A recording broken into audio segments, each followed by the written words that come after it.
brother. Yeah. The stuff that goes on over there. There was one tell me guy, about it. he had a Saudi girlfriend getting drunk out in the apartment. My neighbor. And he was a British guy. Yeah. Tell me about it. Alhamdulillah, thank you, brother. It's always a Alhamdulillah, pleasure to see you. my pleasure. Ready? It's all right now. Whenever you're ready. I'm ready.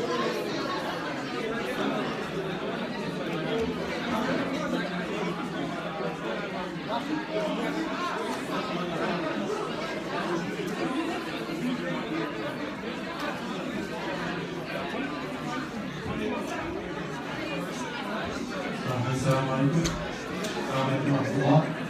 And please take your seats so we can go back to the United States talk.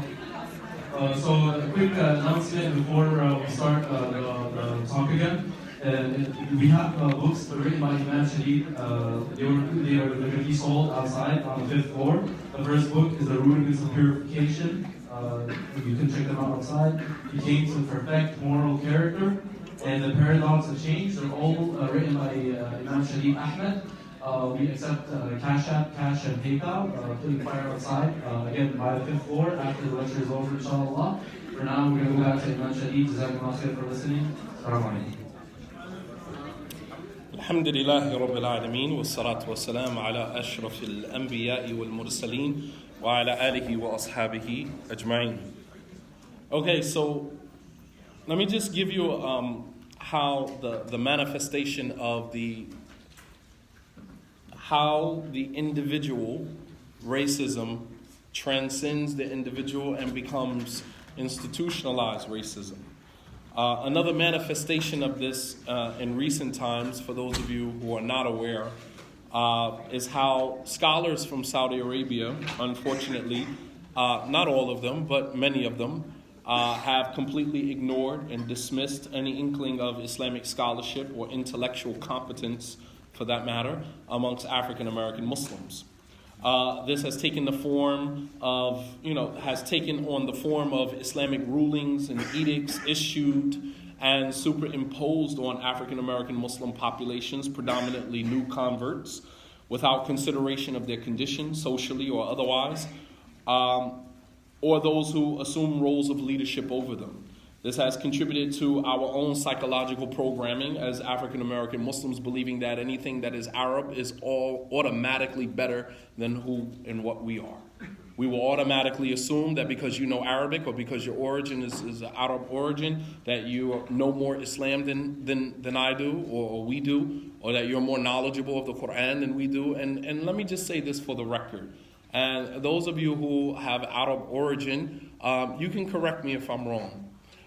Many Arabs that come from Arab countries, just because they know Arabic doesn't mean that they know the Quran. As a matter of fact, one has absolutely nothing to do with the other. There was actually a video that I was watching on Instagram where a guy was walking around asking Arabs to, I don't know if you guys know that this is off, it's off.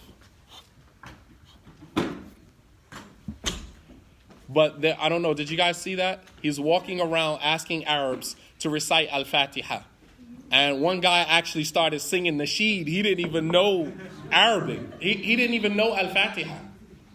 And you know what I mean? It's really sad. It's really sad to find that someone who comes from, and I mean, it's normal for me because I've lived in the outer world for many years, so I see the normalcy of it. But for some of us who converted to Islam, we kind of over-exaggerate the fact that you are of Arab origin, so that automatically translates to you should know the Quran. And one has absolutely nothing to do with the other. All right? Many of them are just as ignorant of the Quran as we are. But because of our own psychological programming, if we are in a masjid, 3, 4, 5 people about to pray, and one of them is Arab, we will automatically push him up to lead the salat because we automatically assume that because he's an Arab, he knows Arabic, he knows the Quran.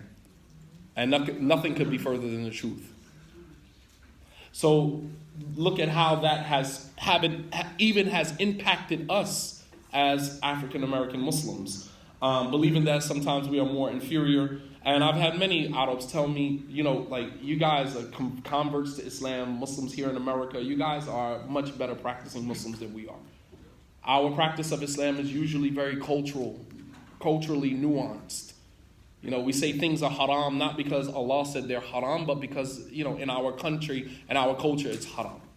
We've made it haram, which is actually haram. To say that something is haram that Allah did not say is haram. Because now you have put yourself in a position of being the legislator. All right? And Allah says in the Quran, وَلَا تَصِفُوا بِأَلْسِنَتِكُمُ الْكَذِبَ هَذَا حَلَالٌ وَهَذَا حَرَامٌ لِتَفْتَرُوا عَلَى اللَّهِ كَذِبًا. And do not say with your tongues that this is halal and this is haram without any evidence from Allah, inventing a lie on Allah. When you say, that's haram, that's haram, and it's not actually haram in the Quran and the Sunnah, then you are actually saying that Allah made something haram that He didn't. That's cultural Islam. That's cultural Islam. And so it's very important for us to be aware of that. But to the degree that, we've never even challenged, a lot of these Saudi scholars have imposed certain things on us, telling us not to pray at this masjid because of information, secondhand information that was brought to them about this masjid or this imam, not to listen to this person, not to listen to that person, and they're steady issuing edicts and verdicts that they would never do to another country. But because we're African-American Muslims, they don't regard us, they don't see us as being worth anything of any value, so they can just issue verdicts and we're supposed to follow it. And unfortunately, there's a fraction from amongst us who we take everything they say as if it's revelation from the Quran.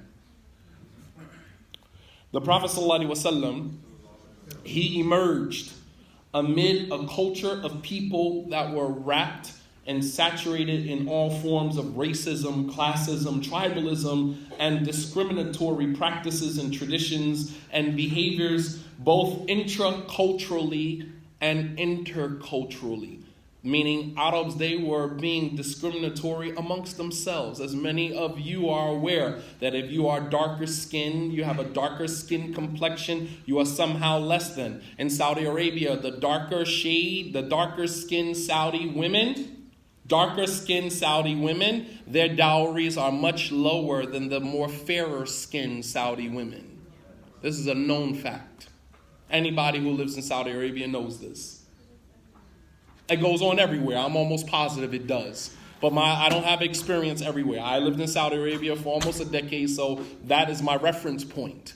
And I've seen a lot of things that, just blew my mind living there. That somehow, because you have darker skin, that kind of makes you less valuable. So your dowries are kind of a little lower than those who have fairer skin. It's ridiculous. I went to Trinidad and Tobago, and the lighter, fairer skinned Trinidadians look down on the darker, skinned Trinidadians, almost as if they're, non-existent. Ridiculous. And it's really sad that we have allowed this into our ummah. We have accepted this as okay. And it's not okay under any circumstances. My wife wrote a book. It's called My Brown Skin is Beautiful. It's a children's book. But it's also highlighting, underscoring the fact that a person's value should not be attached to their skin color. I'm not somehow less than. I remember we were doing a fundraiser for Hajj Muhammad. We were doing a fundraiser in New Jersey for her to go to compete.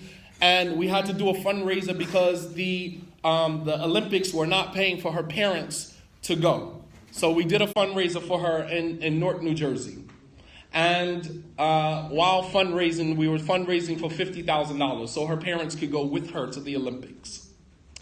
So particular organization, ISNA, I'm just going to say it because it was public, sent someone there with a donation for it. Guess how much they said? We're trying to raise $50,000, right? Guess how much he came with? $700. And Imam Malik was actually giving the talk at the time, and he was doing the fundraiser, and he looked at the guy and he said, what organization are you representing? He said, ISNA. He said, you guys sent $700 here. We're trying to raise $50,000. He said, the sad thing about it is that I know you could give more.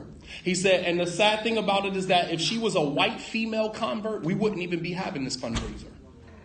If she was an Arab, we wouldn't even be having this fundraiser. Because she's an African American going to compete in the Olympics, we have to fundraise. and do all types of, asking for money from the Muslim community, when in fact, if she was a white convert to Islam, because of course, nobody loves white converts like the Muslims do, right? No, I kid you not. I've literally been in a masjid where a white convert takes shahada, we walking up to him, putting money in his, Allahu Akbar, takbir, putting money in his hand, and mashallah, probably give him one of our daughters. African American convert to Islam, it's just like, mashallah, brother, inshallah. Inshallah, you become a good Muslim, inshallah. Meanwhile, 3, 4, 5 years go by, the same young African American male in the same community, not one person will walk up to him and ask him, hey, how you doing? Do you know Al-Fatiha? Are you married? Right? Ask any African American who attends a masjid that is predominantly Arab or Pakistani and ask them, will they ever get married in that masjid? Never. Whether male or female. Never. And that's sad. Even one of the companions of the Prophet ﷺ, Julaybib, who used to be a slave, who was of African origin, the Prophet ﷺ asked Julaybib, are you married? Julaybib said, who would marry their daughter to me? Who? And the Prophet ﷺ went to one of the Ansar, said, give me your daughter for marriage. The man said, I would love for you to be my son-in-law, O Messenger of Allah. The Prophet ﷺ said, I'm not asking for your daughter for me. He said, who are you asking for my daughter for? He said, for Julaybib. He said, Julaybib? I would never marry my daughter. He said, let me go talk to my wife. He went to the woman. The woman said, Wallahi, I would never marry, over my dead body, I would never marry my daughter to Julaybib.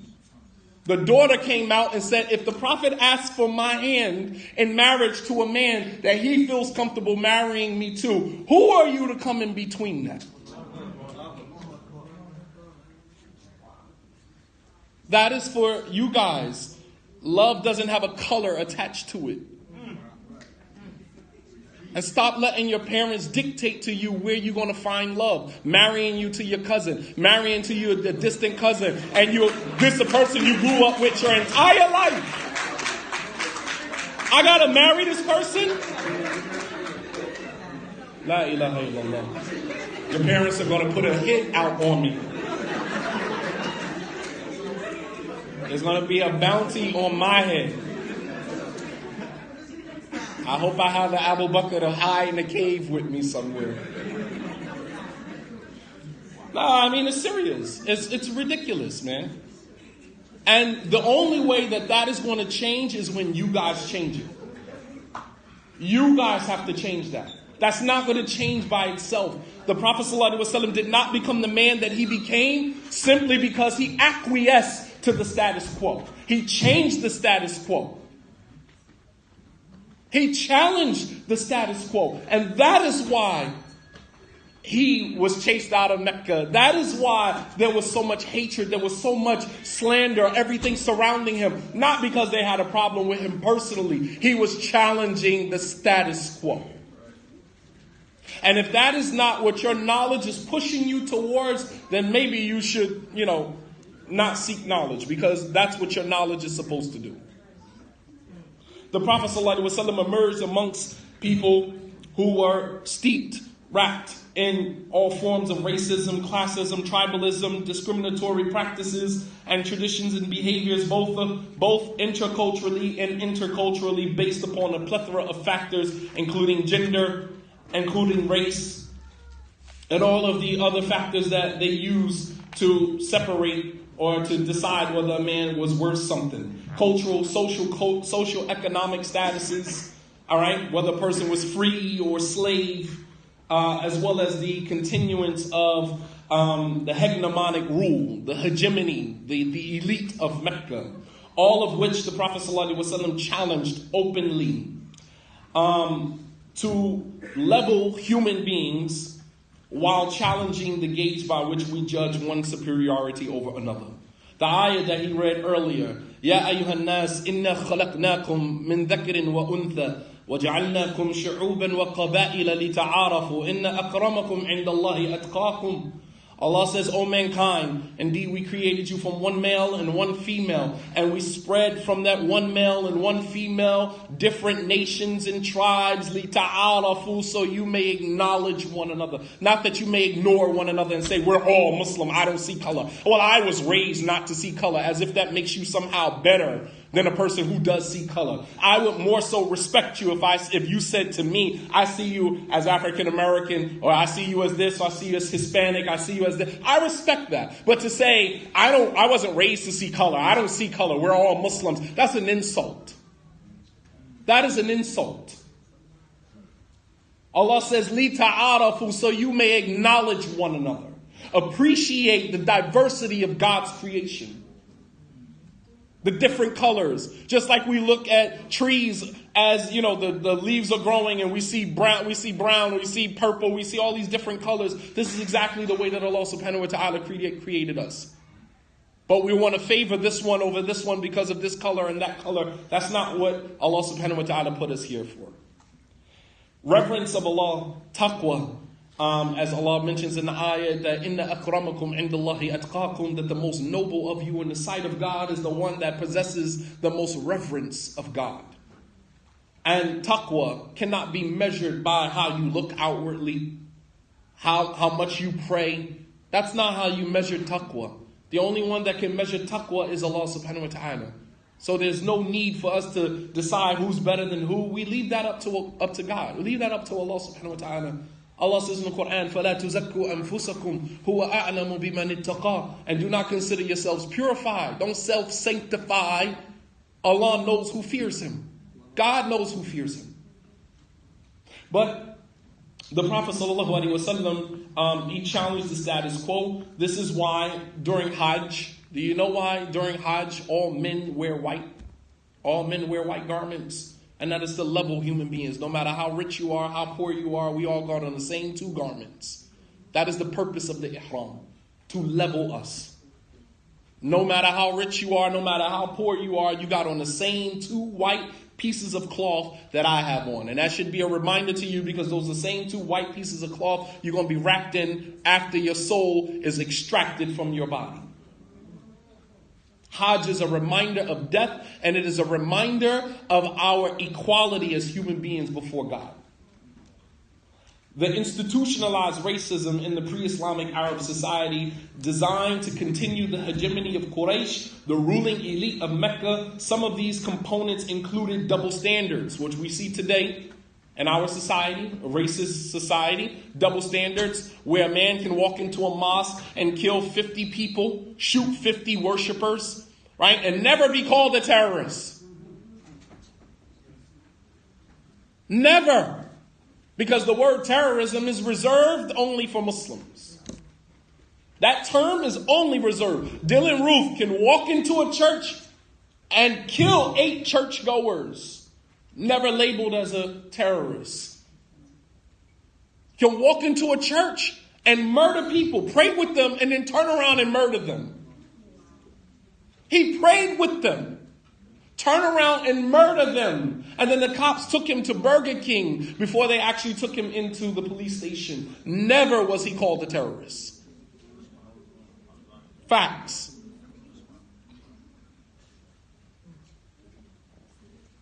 Double standards, where a certain set of rules applies to one group of people that don't apply to another, right, based upon the hierarchy of socioeconomic statuses. The Prophet ﷺ in one hadith where a woman she stole, and the Sahaba were afraid to go tell the Prophet ﷺ because she came from the tribe of Makhzum, one of the more elite tribes in Mecca. So they were afraid to go tell the Prophet ﷺ because, they had to face, and this happens even in Saudi Arabia, a lot of the lower tribes, they take positions like police officers. So some of the elite Saudis, when they run red lights or when they're speeding on the highway and they get pulled over by a police officer, they literally spit in his face. It's nothing. You're not from this tribe or that tribe or whatever. They know that the lower tribe, lower tier tribes are the ones who take positions as police officers and they do the dirty work of the country. But the elite get to run amok. And I don't have to respect you. I've seen it with my own eyes. It's a double standard. One set of rules applies to one that doesn't apply to the other. The Prophet ﷺ, he said, Waymullah, wallahi law anna Fatima bintu Muhammad saraqat laqata'tu yadaha. He said, I swear to God, if my own daughter Fatima was to steal, I would cut her hand. There's no double standards. Her hand is going to get cut. There is no double standards. The rules of Allah subhanahu wa ta'ala apply to all across the board. Today, an African American or someone who has an agenda, we can go and expose him that he's been doing this with women, doing that with women, but someone else gets caught, we put him on a plane back to Pakistan, put him on a plane back to somewhere, and all is good. We'll work out all the details behind closed doors. La wallahi. La wallahi. There's no double standard. The same rules apply to everybody across the board.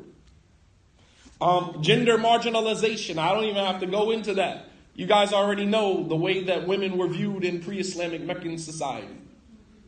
Women were buried alive simply on the basis of the fact that they were women. That should tell you enough. وَالْمَوْءُودَةُ سُئِلَتْ بِأَيِّ ذَنْبٍ قُتِلَتْ. And when the young girl will be asked on the day of judgment, for what reason were you killed? For no other reason other than that she was a female. And this, discrimination against another based upon gender. Women were given subpar treatment in a society where they were made to feel less important than those who hold a more powerful and privileged position, right? The women were inherited. If a man was married to a woman and he died, his brother automatically inherited his wife. She didn't have a say-so in the matter. And Allah subhanahu wa ta'ala forbade that completely when he said, Ya ayyuhalladhina amanu la yuhillu lakum an tarithu nisa'a karaha. All you who believe, it is not permissible for you to inherit women against their will. Which means that it is also not permissible to marry a woman against her will. Forced marriages. Not permissible. So all of these things, I'm going through all of these things just to kind of lay it out. And the fact of the matter is that while we have it in the Quran, it means absolutely nothing if we don't have people that are going to enforce it. It means absolutely nothing. You got Muslim women now hollering about women's rights. All your rights are laid out for you in the Quran. You just have cowards of men that won't enforce it. That's a fact. That's a fact. I'm not doing this for accolades. That's a fact. Everything, you don't need to advocate for women's rights. Everything that God had for you is already laid out, spelled out for you in the Quran and the Sunnah. The fact of the matter is that most of our men are cowards, and as a result of that, we will not stand up for the rights that these women deserve. So these women got to put themselves out on Front Street, removing their hijab, feeling in fear, feeling anxious, threatened by Islamophobia. Everywhere a Muslim woman goes with the hijab on, the hijab is not just a scarf. The hijab is a representation of Islam.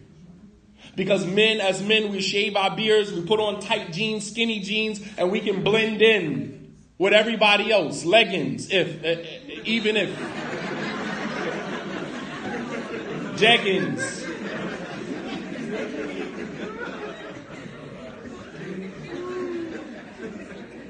Meanwhile, the woman with the hijab on, she's a threat everywhere she goes. Women should not be the ones standing behind the hijab. It should be men standing behind the hijab. Because these are our daughters. These are our women. These are our wives. These are our daughters. How are we going to let women champion the cause of the hijab? You have people like Hajj Muhammad championing the cause of the hijab on a national platform. Where are the men behind her? Where are the men? These are our daughters, these are our wives, these are our sisters in Islam. That should be our responsibility to defend the hijab, not theirs. So, as we can see, the Prophet ﷺ, he said he defended the rights of women, he defended the rights of the poor, the disenfranchised. His role, his responsibility as a prophet was not just to convey revelation. His role as a prophet was to give a voice to the voiceless, not to perpetuate the status quo of the elite. Allah corrected him. Abasa wa tawalla an ja'aka al-a'ma. You turned and you frowned at this blind man because he came to you asking you about Islam. You turned your attention to the elite from Mecca and you abandoned this poor old blind man. No, that's not your mission. Your mission is to turn your attention towards the poor. Because when you empower them, they're going to take Islam because they're thirsty. They're going to take Islam to another level. But you focus your attention on the elite, they are more privileged. They're not going to have the same vigor, the same zeal as people who are poor. Poverty creates a thirst.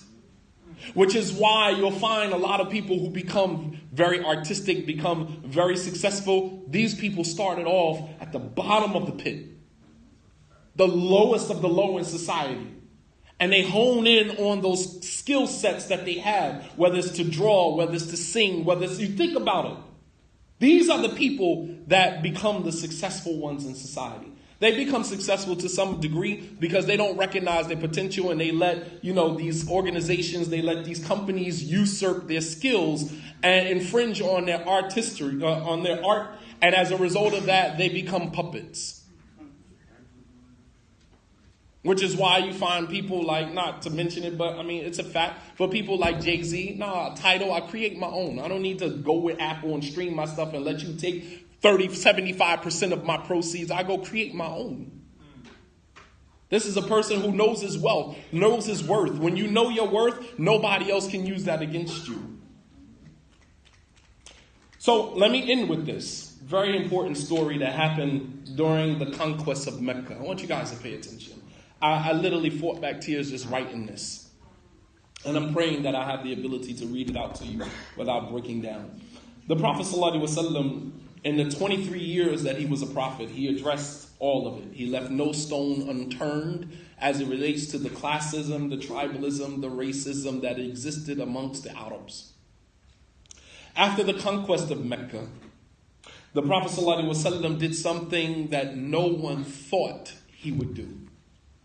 As we know, the Kaaba was a symbol, a sacred symbol to the Arabs even before Islam. It was very sacred. Even to such a degree that the Arabs were about to go into a tribal war over who was going to put the black stone in its place. And they decided that the next person that walks through this particular threshold, if the next person walks through, they'll let him decide. And it just so happened by the qadr of Allah to be Prophet Muhammad ﷺ, who was not even a prophet at that time. And they said to him, for him to decide. The Prophet ﷺ, in his wisdom, he said, we can all put the black stone in place. Pay attention to that. We can all restore the honor to Islam that it deserves. We can do that together. It doesn't have to be Arabs over here, Desis over here, African Americans, or Hispanics over here, the first Hispanic. We don't have to do that. We don't have to do that. We don't have to fragment our religion up the way that we have done, going after the validation we feel we're not getting from the other groups. We can do that together. So he said the head of each tribe will stand at the corner of the sheet, and we'll lift it all together and we'll put the black stone in place. Just trying to give you an idea of how sacred the Kaaba was to the Arabs during that time. After the conquest of Mecca, everyone is standing around. The Prophet ﷺ told Bilal ibn Abi Rabah, Bilal, who used to be a slave, who was from Abyssinia, was from what we know today as Ethiopia. All right, black slave. And the Prophet ﷺ told Bilal, get on top of the Kaaba and call the adhan. All hell broke loose. Are you serious? You're going to let this black slave get on top of the Kaaba and call the adhan? Let me show you some of the sentiments of what was going on when he did this.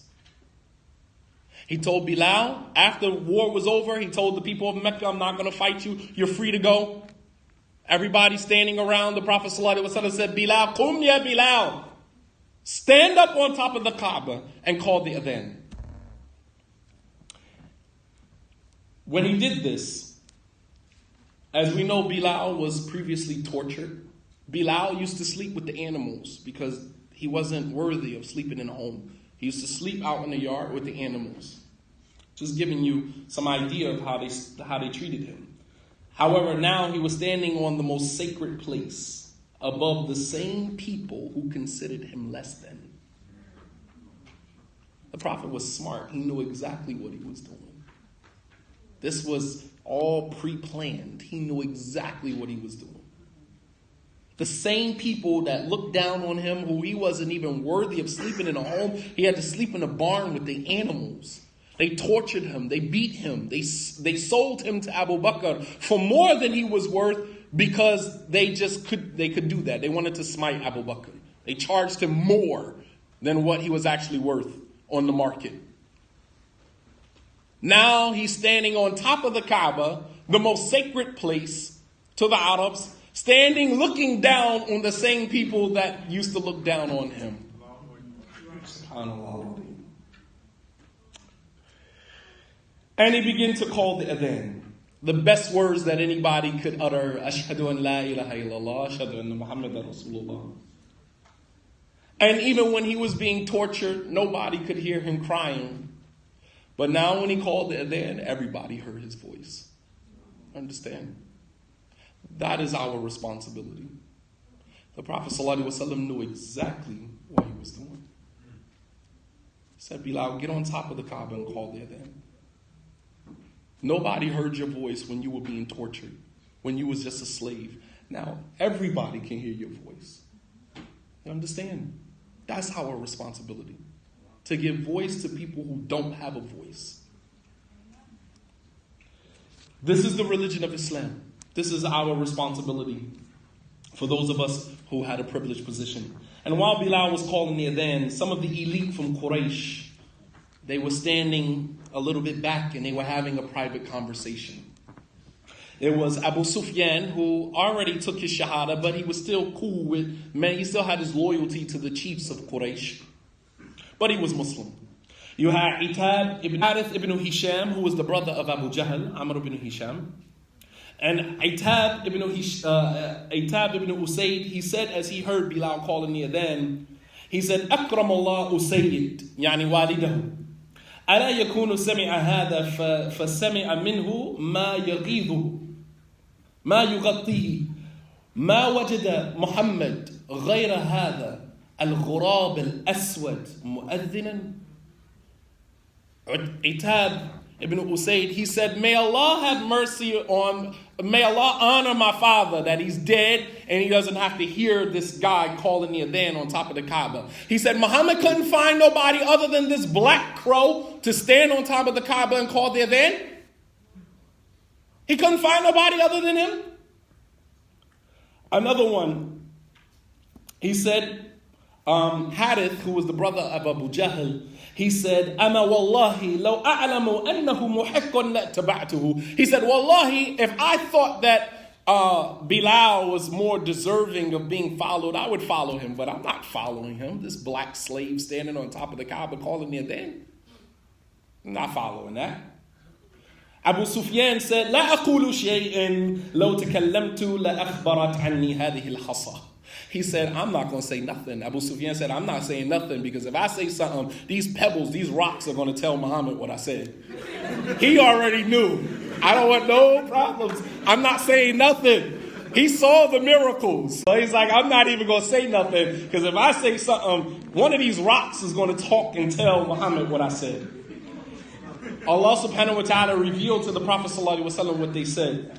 The Prophet walked over to them and he informed them. He said, you said this. You said that. And Abu Sufyan said, Ya Rasulullah, ma qultu shay'in. He said, oh Messenger of Allah, I didn't say anything. The Prophet started laughing. فَضَحِكَ النَّبِيُّ صَلَّى اللَّهُ عَلَيْهِ وَسَلَّمَ. The Prophet started laughing at him. And he realized that, and the two, Itab and Hadith, the brother Abu Jahl, they both took shahada right on the spot because they realized that he was a prophet. How could he hear?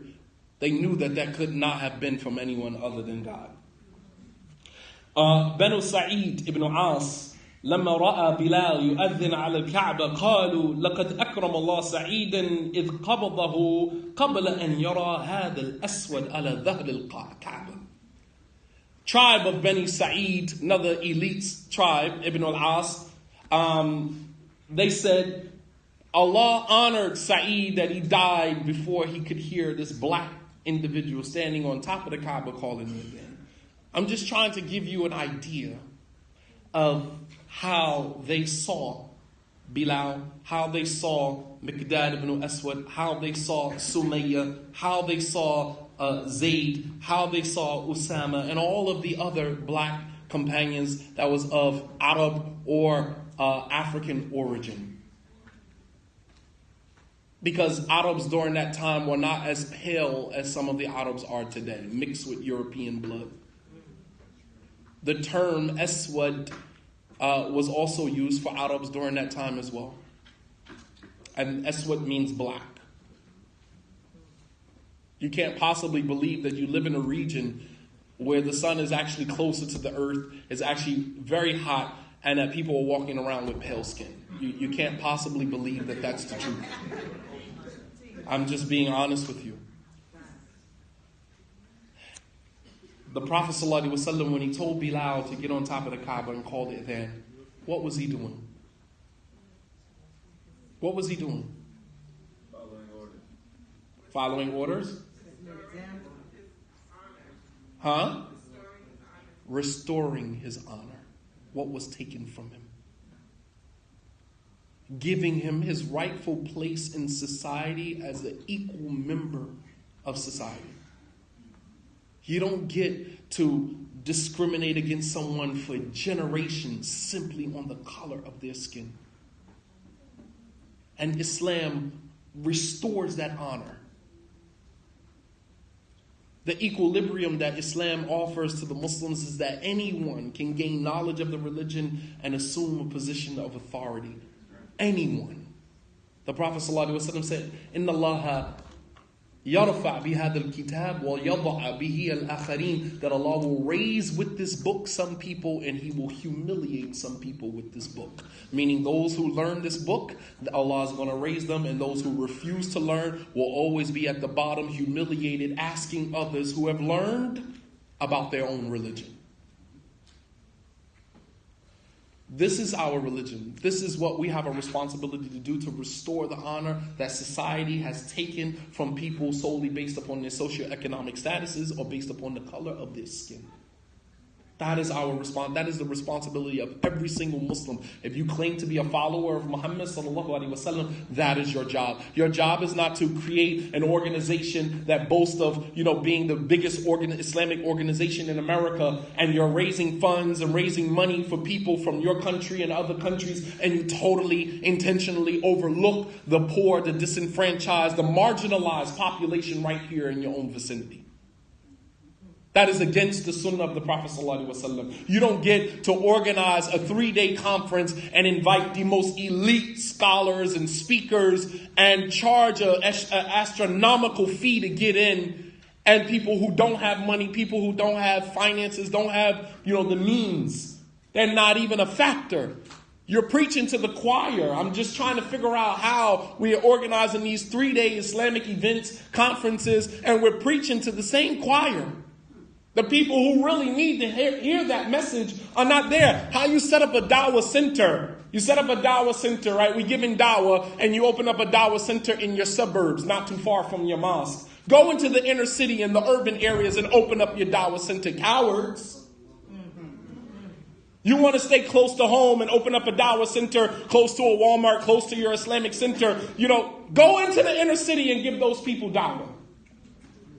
Because those people, when they convert to Islam, you're going to see a change in their environment. Look at what Imam Siraj and the community in Brooklyn did to Bedford, Fulton Avenue. That is what happened when people in the inner cities convert to Islam. They turn an entire corner that used to be drug infested with prostitutes, turn it into an Islamic center. Where Muslims and non-Muslims feel comfortable now walking up and down the streets of Brooklyn as a result of people who converted to Islam. You understand? Not people who, in the suburbs who convert to Islam and, you lose yourself into some, different practices of the religion and not to contribute anything to your society. Very few. If you want to look at the game changers in Islamic history here in America, look towards African American Muslims. They have changed. African American Muslims have made it possible for some of the immigrants who came here to practice Islam. Many of you who wear hijab today, you wear hijab today off of the backs of many of our grandparents who were Muslims, although a part of the Nation of Islam or different branch of Islam or different approach to Islam, nonetheless, it was Islam. It was Islam according to how much they understood it.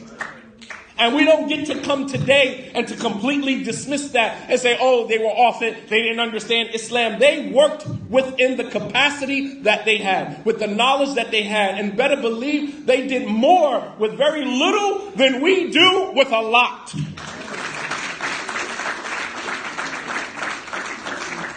We can run down every ayah in the Quran, every hadith, and we can run it down to you. But what status quo have we changed?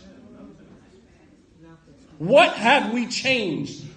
How have we challenged the societies that we live in now? With all of this great knowledge that you got people talking about don't listen to him, don't take from him, as if he is this big guy with all this knowledge. But what have you done? Nothing. You sat behind a computer, sat in your masjid, reading from one book to the next, and you have affected no change in your environment. You're pure theory. That's all you are. Theory. That's all you are, is a theory. Allah subhanahu wa ta'ala told the Prophet sallallahu alaihi wasallam, Ya ayyuhal mudaththir, qum fa'anzir. Oh, you wrapped in garments, get up out of your house and go.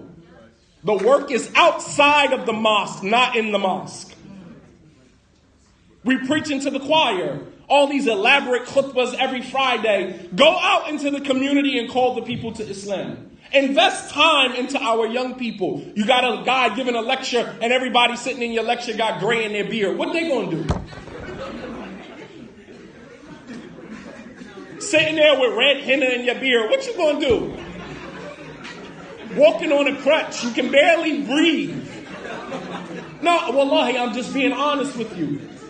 What type of change are you going to affect in a society? Meanwhile, we have brushed our youth off as being, they don't understand Islam. They're so far away from Islam. You guys understand Islam. The fact of the matter is that you don't have a leader. That's your problem.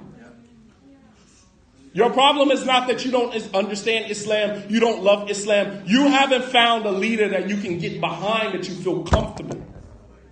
That's the problem. And I pray that one day from amongst you emerges a leader who is not afraid to speak truth to power, whether within our ranks or without our ranks. That is the examples that have been left behind for us from all of the Sahaba. Not afraid to speak truth to power. From Musa speaking truth to power with Fir'aun. With Asiya, the wife of Fir'aun, who spoke truth to his power and died as a result of it. You have many Muslim women now being tortured in your homes. Stand up on your own 2 feet and stop acting like a damsel in distress. You have a legacy of women to follow. What are you waiting for? Your leaders are in the Quran. Stop waiting for your leaders in the mosque. Ain't no leaders in the mosque. Your leaders are in the Quran. Musa, Harun, Ibrahim, Ismail, Ishaq, Yaqub, Yusuf, Asiya, Maryam. Your leaders are in the Quran. If you're waiting for a leader to emerge from the mosque that's going to give that one khutbah that's going to make you, please don't hold your breath. All the leaders that you need, all of the leadership you need is in that book. Until Allah subhanahu wa ta'ala allows one to emerge from amongst us who is not afraid to speak truth to power. Until then, all of the leadership that you need is right in that book, in the Quran. And we pray to Allah subhanahu wa ta'ala that He forgives us for any misrepresentation of His religion that we have done. I pray to Allah subhanahu wa ta'ala that He inspires, allows us what we've heard here tonight and the energy that is shared between us in this room tonight, that it inspires one of us to take our religion just a step further. I pray to Allah subhanahu wa ta'ala that someone from amongst you, women and men, emerge as leaders in the Islamic community. Stop running behind these titles of student of knowledge and imam. Those are just titles. We're the leaders. Where are the leaders in the Islamic community? Someone come here now from another country and say, well, who's the leader of the Muslim community here in America? We quote this person, that person, leaders. I'm talking about people who have vision, who are willing to take the ummah to the next level. That's what I'm talking about. And we pray, and there's someone in this room that's going to be that. Multiple individuals in this room. You just take the right spark. And I pray that tonight you had that spark. May Allah subhanahu wa ta'ala reward you all for your patience. Jazakum Allahu khairan. Wa sallallahu ala nabiyyina Muhammad wa ala alihi wa sahbihi wa sallama taslima kathira. Wa akhiru da'wana an alhamdulillahi rabbil alameen. Wa assalamu alaikum wa rahmatullahi wa barakatuh.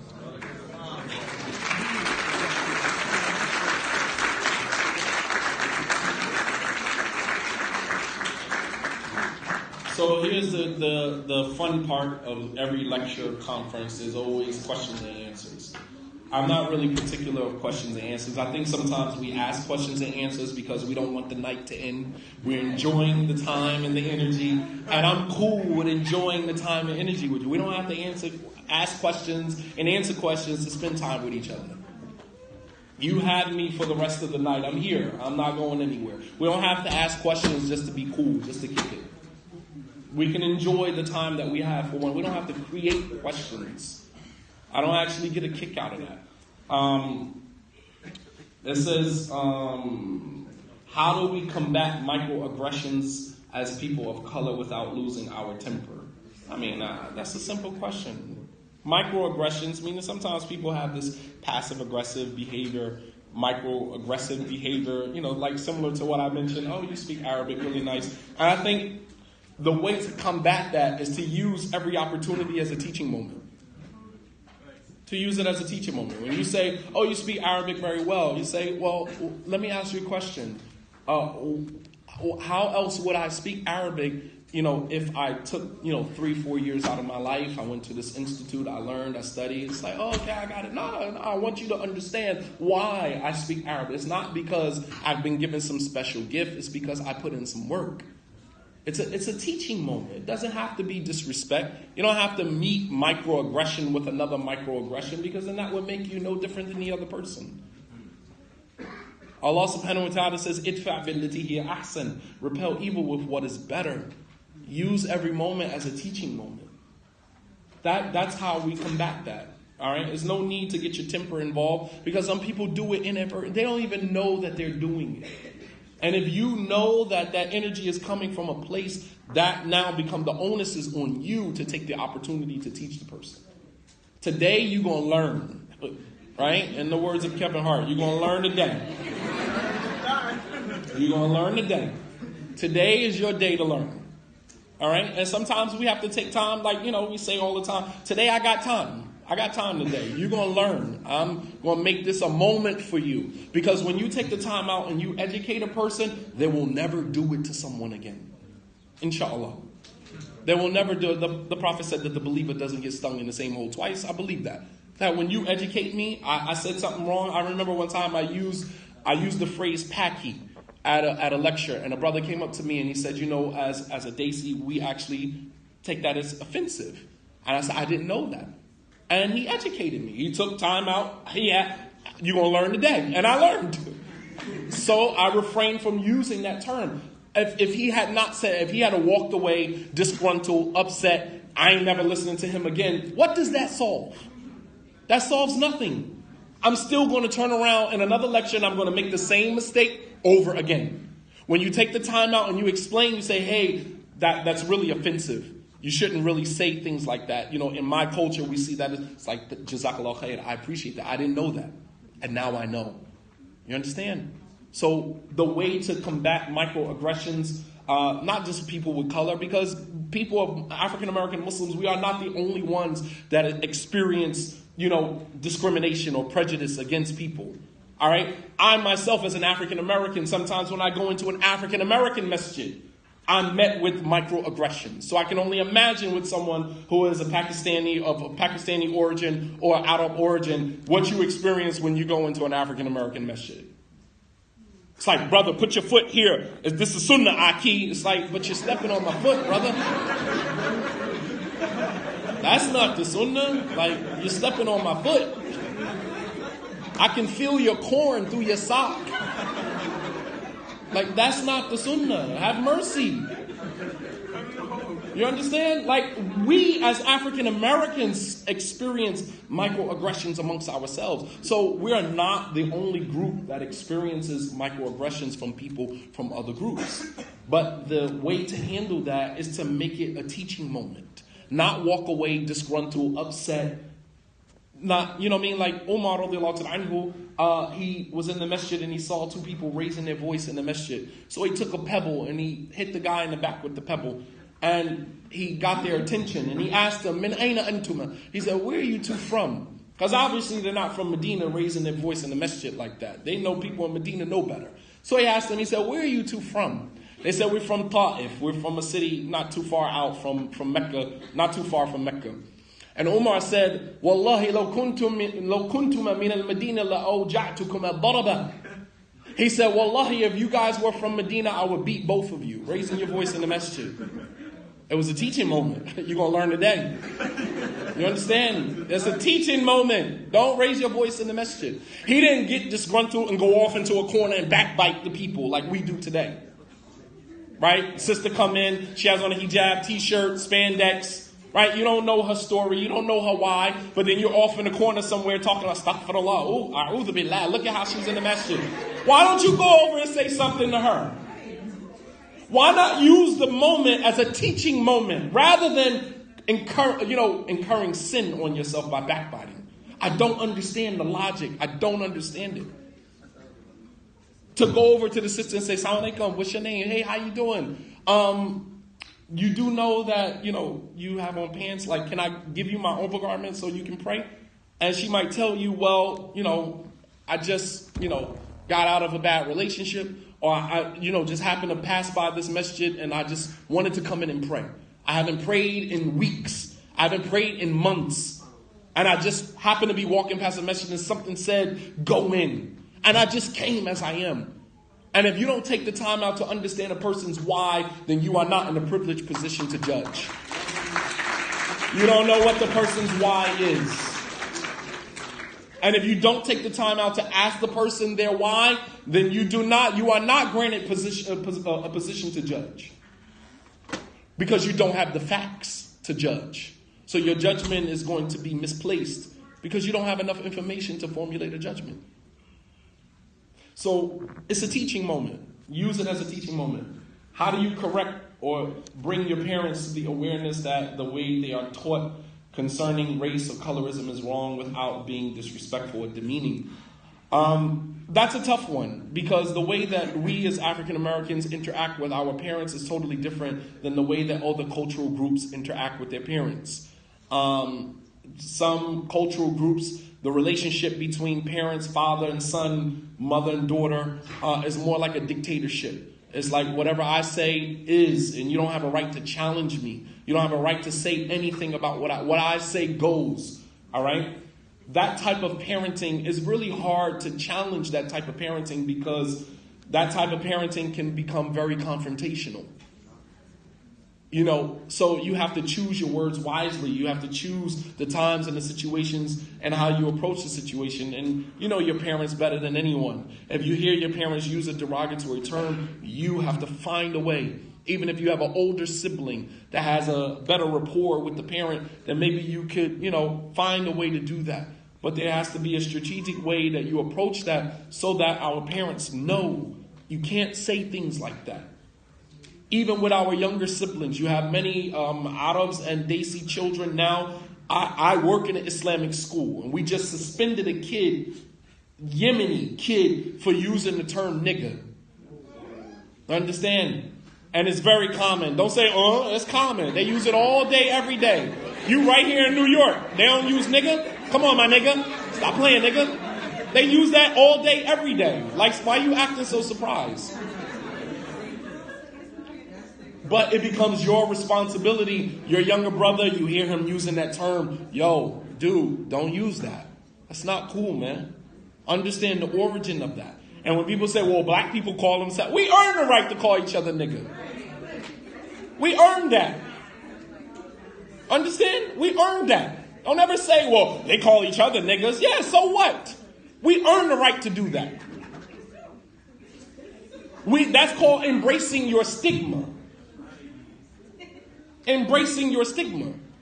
Although I personally don't use it, my children don't necessarily use it, but at the same token, when we hear our younger siblings using it, it becomes a responsibility to correct it on the spot. Don't use that language around me. Don't use that around me. All right? And definitely don't use it yourself. It's not cool. It is not cool. And it's not even something that you should want to say if you understand the origin of it, where it comes from, and why it was used. It's degrading. It's disrespectful, and it's something that we should hold ourselves to a higher standard to use that type of language. All right. If that's it on the questions, inshallah, we'll stop here. Yeah, go for it. So, of course, as we try to use all of our means possible to us to enact institutional change, there is the onus on each of us as individuals. So, I would like to ask you, like, for a lot of us here who do go to the ICNA convention and things like that, what we can do as individuals to leave our mark positively on the community there instead of just going there for the convention and leaving not. That's what I'm talking about right there. See that thought right there? That's what I'm talking about right there. Allahu Akbar. That's what I'm talking about.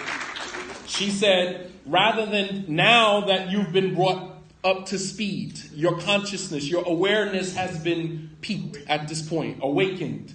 Now it becomes a responsibility on you. Now you don't just go to an ICNA conference with your eyes wide shut. Now you go in with a different level of consciousness, a different thinking. How do we now bring that to their attention? How do we affect change now within that circle rather than just going to the convention, going to the conference for the next 3 days and not saying anything or doing anything? How do we affect change within that circle? That starts with the question, why aren't there any African American Muslim speakers? That's a question. That's a question that I have wanted to ask for such a long time. Why? How do you have a roster of 21 speakers in 3 days and not one of them is an African American? In Baltimore. I don't understand why. I need a logical explanation for that. I demand, as someone who supports your organization, I demand an explanation for that. And if they, the response, I don't know what type of political response is going to be given, but I do know that that is a problem. Because when you look out into the crowd, there are African Americans in the crowd that come there, that support their events, that come there to benefit. And don't you think that it would be great for an African American child to look up on a platform like ICNA, the one that ISNA offers, to look out into that platform and to see somebody that looks like them, speaking their language, speaking to their experiences? Don't you think that that would leave a greater impact? Rather than whitewashing your entire, convention or conference to make yourselves look like you've arrived. White is the Eurocentric worldview. White is not right. Whitewashing your organization does not make it, elite. Doesn't make it right. If it's not serving the needs of the people, then you've missed your point. Because we are not here for ourselves. We are here for you. We are here to serve, like Muslims in positions of teaching and organizational structures. This is about servicing the people, not about ourselves. So if the people are demanding a more diverse speaking, arrangement, then servicing the people is what we're here to do. Diversify your speakers. And let's take it a step further. Even when you go to these institutes, Al-Maghrib Institute, this institute, that institute, we're the African American instructors. Maybe one token Negro. No, that's what it is. You got your one token Negro, so you can say, well, we got an African American. Yeah, you got 1 out of 20. Good, you want a cookie. You got 1 out of 20. MashaAllah. Like that. That's so I can say we're not racist. We cater to the diverse group. Right. You got 1, like I got my 1 black friend. Like I have a black friend. No, that's what Hamza Yusuf said. Hamza Yusuf said in public, I have a friend, my friend, Zayd Shacker, who's his token black Negro. With all due respect to Sheikh Zayd and Sheikh Hamza Yusuf, it's not personal. But you said it in a public you said it on a public platform, and people clapped and applauded his comment. And his comment was, the problem with the black community is the breakdown of the black family. You gotta be kidding me. You totally overlooked the systematic, institutionalized racism that has broken down the black family. And you have the audacity to say the problem with the black family is the breakdown, the problem with the black community is the breakdown of the black family, and everybody applaud and clapping. It's like, you gotta be kidding me. First of all, you are not in a position to speak about the problems that go on in the black community. Hamza Yusuf got his reputation off of the black community. The same black communities that you never came back to after you became Sheikh Hamza Yusuf. Go do your research and find out the communities that he started in when he first came back from Mauritania. There wasn't these elite, organizations and colleges and universities that he's frequenting now. It was the poor African American Muslim communities that welcomed you with open arms. And you have the audacity to sit on a platform and say that the problem with the black community is the breakdown of the black family? Blood in my eye, how dare you? To oversimplify the problems of the black community. If they just fix their families, then their communities would somehow fix itself. MashaAllah, tabarakallah. MashaAllah. I wish it was that simple. The breakdown of the black family is as a result of the institutionalized racism. Don't you know that when black women go to fill out for welfare and government assistance, there cannot be a man in the house? They come by and double check and make sure there's no man in the house. Did you know that? So is it the breakdown of the black family, or is it the infrastructure of American society that has broken down the black family? The institutionalized racism that has separated man from his household. Why black men run away from their homes. Let me tell you why they run away from their homes. Because when they get incarcerated, right, disproportionately, when they get incarcerated, when they are paroled, if their wives are on Section 8 or government housing, they cannot be paroled back to their own homes. You understand? I can't even go back to my wife's house and be paroled there, because as long as she's getting government assistance, she cannot have a criminal, a convicted felon in her home. If found in the home, they will take the government assistance. So are we going to oversimplify this and say that the problem with the black community is the breakdown of the black family? You've got to be kidding me. And I wrote an entire refutation, an entire article on that comment. And I have nothing but the utmost respect and love for Sheikh Hamza, Sheikh Zayd. But that comment right there, you need to be checked. Nobody is above checks and balances. Nobody. Nobody is above.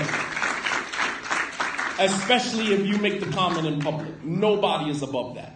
I don't care how much of a sheikh you are, how much we love you. As Ibn al-Qayyim, he said, Shaykhuna ahabbu ilayna, lakin al-haq ahabbu ilayna minhu. Ibn al-Qayyim said about Ibn Taymiyyah that we love our Shaykh Ibn Taymiyyah, but the truth is more dear to us than he is. We love the truth more than we love him. You understand? So it's not nothing personal. Don't say Shadi Muhammad got a personal. I don't have a personal beef with him.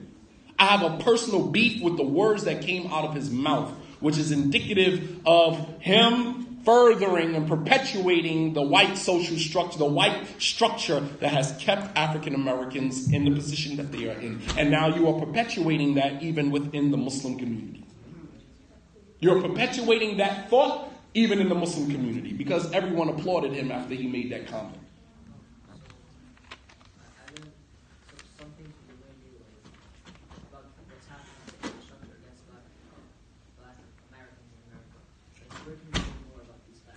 Where can we learn more about these facts? You can start with a book that was written by Michelle Alexander, The New Jim Crow. You can start there. And wherever that takes you, because she got a slew of references at the back of that book, that'll take you wherever you need to go. Connect the dots. Michelle Alexander, The New Jim Crow. And there's also Tariq Nasheed. He has a list of documentaries on YouTube. What's the name of it? Hidden Colors. There you go. As a matter of fact, yes, 4 of them. You go Tariq Nasheed on YouTube. Yes. My guy. Use a lot of profanity sometimes, but he be on point. On point. Dr. Umar Johnson. My dude. You got some stuff with him, but that I'm not throwing out the baby with the bathwater. And that's another thing we do as African Americans. We find one thing wrong with the person and we throw everything out. No, some of the stuff that he said is true. Haq. Huh? Nah. That's a little too. That's going a little too deep. There you go. You got all the resources you need right here in this room, man. People will point you in the right direction. But Michelle Alexander's The New Jim Crow, that will definitely open your eyes to the prison industrial complex, how George Bush and Bill Clinton, how they ran their entire campaigns on the war against drugs, which was actually a war on the black family, the black community. Say it again. I can't hear you.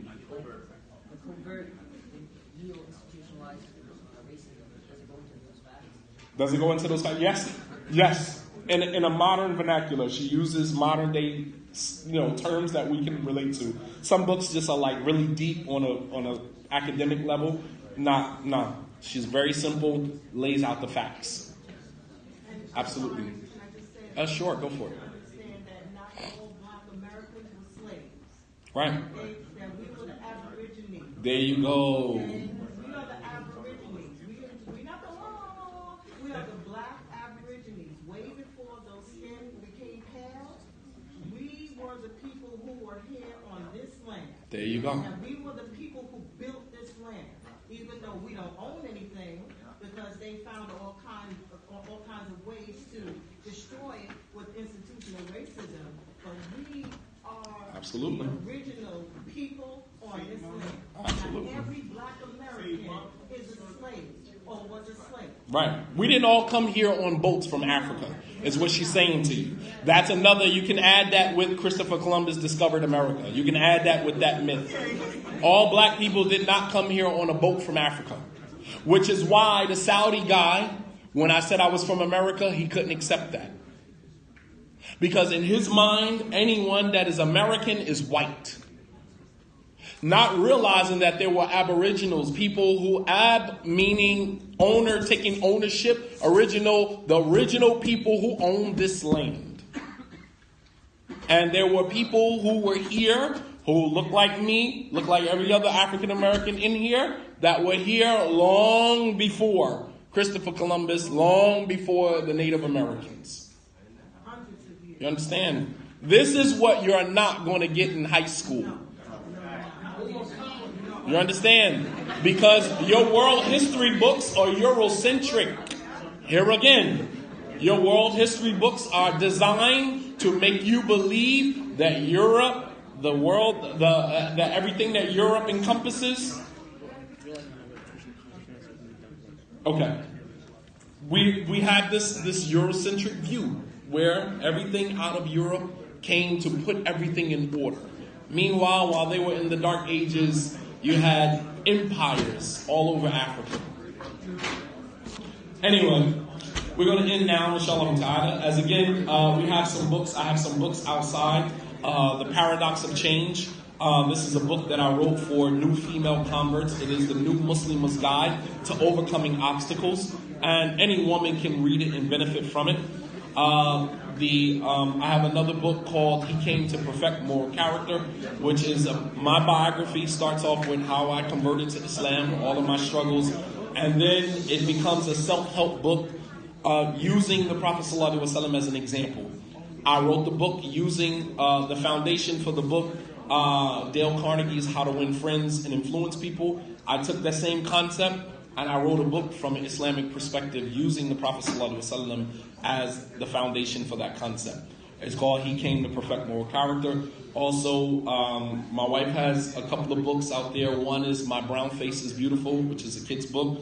If you're a teacher, this is an excellent book, excellent read for your children. If you're a mom or a dad, this is an excellent read for your kids. And there's some other books, inshallah ta'ala, out there. So, support black businesses. I'm going to support you, bro. Jazakumullah khairan. You guys have been awesome. May Allah subhanahu wa ta'ala bless you all. Wa sallallahu ala nabi Muhammad wa ala alihi wa sahbihi wa sallam taslima kathira. Assalamu alaikum wa rahmatullahi wa barakatuh.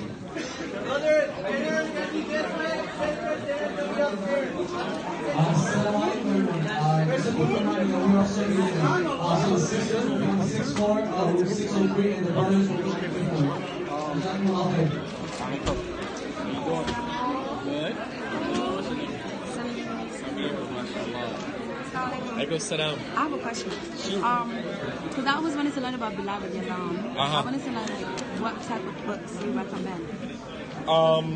They don't really have like a bio from them, and I don't know if they're like They do. I'm not really familiar with a lot of material in English. I'm gonna be honest with you. I'm not an English reader when it comes to Islamic stuff. Most of the material that I pull from is in Arabic. But you can go. They have updated a lot of books. I took a walk through Dar es Salaam. You can go on Atlantic Avenue. They got a Dar es Salaam on Atlantic Avenue. I live there. Yeah. Have a slew of books. Just take a look. I'm sure they have. But just grab as many you can on one particular person. Just draw from as many resources and material as you can so that you have an overall view of that person. Usually when you read one book, your view is very narrow.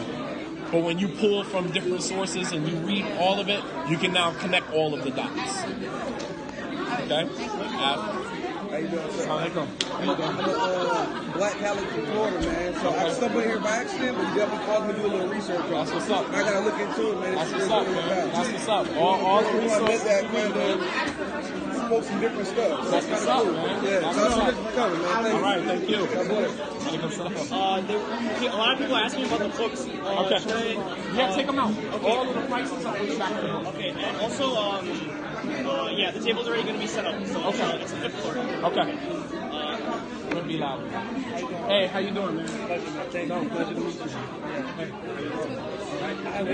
Scott. Sam. I have one quick question. Go for it. I heard you say it was a little too deep. Yeah. Okay. For what he was asking, right. For what he was just kind of looking for just a little bit more information about, the institutionalized racism and things that we're talking about. Malcolm's story is kind of like, you got to get the whole story and the background. It kind of takes you a little bit more from where you want to get the information directly. The book that I'm referring to directly without taking you I know you're about to myself, and I read it when I was 19 years old. it was the reason I came to see it. And it changed my life. That's everything. I had a conversation with him. So, but I understood what you were saying. So, But I didn't think he was looking for necessarily a buyer. And then you have to, if you're going to read a book like that, it has to be something higher, your purpose, something that sparks your interest. All he's looking for is something to light up. I would just like to knock that off. Also, I'm just because of my transforming people. And that's what this whole thing seems to me to be. Especially with young people evolving into that next level. You did that twice, at least twice. And from back same method. I just find you like a great role model. People, not that you're people in general don't necessarily acknowledge how great you are. Even in his mistakes. Even in his mistakes, that opens up a whole other layer of where you should go as a leader, where you should go. So even with his mistakes, absolutely, he's more just As an example, I'm always trying to learn and stuff and grow. I think he's really exceptional. absolutely. I appreciate you guys. Let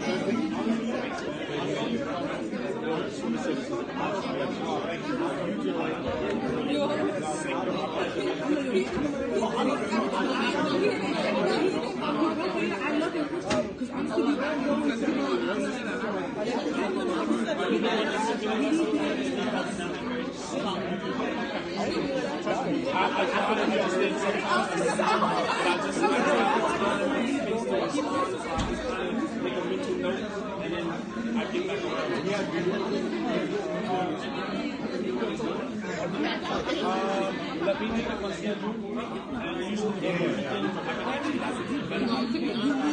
But can we, like, I want to be active. He needs to be on board. Because I told that whole time to be on it. I'm not going to lie to you. That's what I was thinking the whole time. I didn't look at the website. I just looked at this was reading the people. But if I don't know, but I'm going to ask him if he could be on the places because okay, he could be invited. Go somebody who's overqualified. Yeah. He could be overqualified. And he needs to be I was thinking of it until today. I'm the sister. Even my dad, like, Daddy, what you doing here? It's negative. A lot of them have questions. But did you hear the part about how he said American Jews not here? That one you just put it to the side. But you took it out. I'm pretty sure. Okay, you took it today. You're going to be in the why are you saying that? Why are you saying that? You just It's nice that that's propaganda. He has his story. Yeah, I think it was fucking continue. So we'll see what he wants to do. Okay. If he wants to come down, he can sit here. No, I'm good. Sure? Yep. I'm good. Let me actually turn this on. Alaikum salam.